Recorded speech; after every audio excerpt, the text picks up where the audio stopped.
যদি পানীটো ওলাই যায় তেতিয়াতো এই পাৰটো গোটেইটো ভাগি যাব আৰু পানীটো ভাগি যোৱাৰ ফলত পুখুৰীৰ পানীটো গোটেইটো ওলাই যাব আৰু পানীটো ওলাই যোৱাৰ মতেতো আমাৰ ইয়াত দৌল দেৱালয় আছে সেইখিনি খহি যোৱাৰ সম্ভাৱনা আছে। বৰৰজা ফুলেশ্বৰীয়ে নিৰ্মাণ কৰা ঐতিহাসিক গৌৰীসাগৰ বৰপুখুৰী পাৰটো আচলতে কেইবাবাৰো ভাগিছে, আপোনালোকে দেখিছে। কিন্তু তৎসত্ত্বেও এই পশ্চিম পাৰটোৰ এটা অংশ ভাগি অলপ মানে ভগ্নাৱশেষ হৈ থকাৰ অৱস্থাত আমি মেৰামতি কৰিবলৈ কেইবাবাৰো কাগজ দিছিলোঁ আমাৰ আৰ্ক'লজি বিভাগক। কালি এখন কাগজ দি আছোঁ আমি শেহতীয়াকৈ। আজি ধাৰাসাৰ বৰষুণৰ ফলত এইটো সম্পূৰ্ণৰূপে ভাগি গৈছে। মাজত অকল ইটা কেইটামান লাগি আছে, তলেদি সম্পূৰ্ণ সুৰংগ হৈ পানী সৰু সৰুকৈ লিক কৰি আছে। গতিকে এই ভাগিবলৈ বেছি সময় নালাগিব।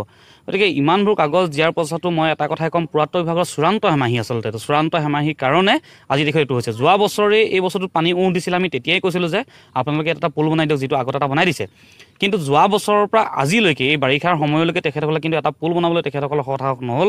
এটা পুলৰ কাৰণে তেখেতসকলে এষ্টিমেট ধৰিবলৈ তেখেতসকলৰ কোনো ধৰণৰ পুঁজিৰ অভাৱ হ'ল নেকি আমি নাজানো। গৌৰীসাগৰৰ পুখুৰী আৰু গৌৰীসাগৰৰ দৌল দেৱালয়সমূহক উপযুক্তভাৱে সংৰক্ষণ কৰিবলৈ আমি পুৰাতত্ব বিভাগক কেইবাবাৰো তেখেতক অনুনয় কৰিছোঁ। যোৱাবাৰ তেতিয়াৰ অতিৰিক্ত আমাৰ উপায়ুক্ত আছিলে বিতুপন নেওগ ছাৰ তত্বাৱধানতে ENDৰ পৰা কেইটামান বস্তা তুলি ইয়াত আচলতে ভেটা দি থৈছে কাৰণে এই পাৰটো সম্পূৰ্ণ ভাগি যোৱা নাই। পুৰাতত্ব বিভাগক কেতিয়াকৈ গা লাগিব আমি নাজানো, কিন্তু এনেদৰে যদি থাকে সদৌ টাইম ছাত্ৰ সন্থাই নিজাববীয়াকৈ এই বস্তুখিনি মেৰামতি কৰিব, আমাৰ ঐতিহাসিক সম্পদসমূহ আমি ধ্বংস হৈ যাব দিব নোৱাৰোঁ। আৰু অলৰেডি আমি নিজাববীয়াকৈ এইখিনি আমি লাং মাৰি এতিয়া সম্পূৰ্ণ অলপ কিবাকিবি কৰি দিয়া হৈছে। যদি পুৰাতত্ব বিভাগৰ কাইলৈকে গা নলৰে তেতিয়াহ'লে সদৌ টাইম সন্থাই আমি নিজাববীয়াকৈ আমি এই বস্তুখিনি মেৰামতি কৰি ল'ম। আৰু পুৰাতত্ব বিভাগৰ এই যি চূড়ান্ত হেমাহি, পুৰাতত্ব বিভাগে যি আমাৰ ঐতিহাসিক সম্পদসমূহ ধ্বংস হ'বলৈ যি এনেকৈ এৰি দিছে, সেই বিষয়টো কিন্তু তীব্ৰ প্ৰতিবাদ হ'ব আৰু তেখেতসকলক আমি কোনো কাৰণতে সহ্য নকৰিম। এইটো স্পষ্ট কথা আমাৰ। পুৰাতত্ব বিভাগৰ লোক আহিছে নাই? পুৰাতত্ব বিভাগক মই খবৰ দিলোঁ। খবৰ দিয়াৰ লগে লগে তেখেতসকলৰ বিষয়াগৰাকী আজি আহিছিল, শিৱসাগৰ জিলা বিষয়াগৰাকী। তেখেতক আমি স্পষ্টকৈ কৈ পঠিয়াইছোঁ যে আমাৰ এই বস্তুখিনি অন্ততঃ মেৰামতি কৰি দিয়ক। আপোনালোকে বাকী শোভাবৰ্ধন কৰিব পৰা নাই সেইটোতো পিছৰ কথা, কিন্তু যিখিনি আছে সেইখিনিকে অন্ততঃ উপযুক্তভাৱে সংৰক্ষণ কৰক, সেইখিনি আমি স্পষ্টকৈ তেখেতসকলক কৈ দিছোঁ। আমি অনাগতৰ দিনত পুৰাতত্ব বিভাগক কিন্তু কেতিয়াও সহ্য নকৰিম। সদৌ টাইম ছাত্ৰ সন্থাই এই কথাটো কিন্তু স্পষ্টকৈ তেখেতসকলক কৈ দিছোঁ।